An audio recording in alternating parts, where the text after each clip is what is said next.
I got another story for you this morning about Joe. One day he was in the school cafeteria and he got his lunch and he was trying to think about where should I sit. And so he's just praying silently to God.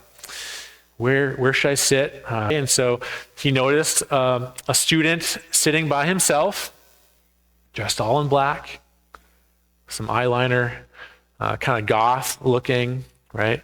And Joe said, this is the guy. And so he sits down at his table. He says, can I join you? And he says, sure, have a seat. And Joe asks him a question. What do you like to do for fun?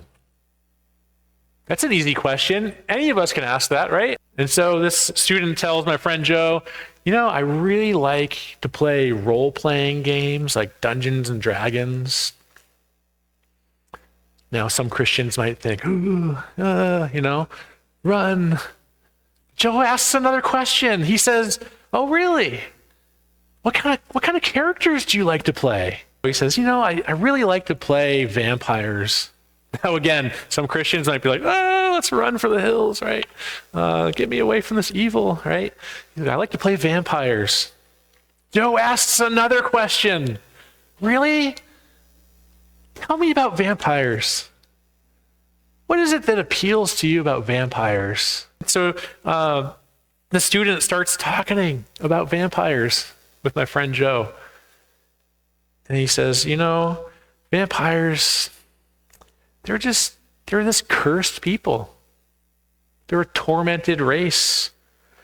They're tormented by their own impulses. And he goes on to explain that they're a tormented people, but they have this hope.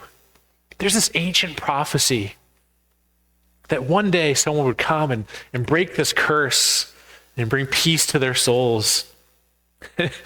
And Joe's face just is lighting up at this point. Joe looks at this student and he says, wow, that is so much like Christianity. That's incredible. And now the student's like, what? What? And now he says to my friend Joe, tell me more. Tell me how Christianity is like vampire culture. I want to hear this, right? So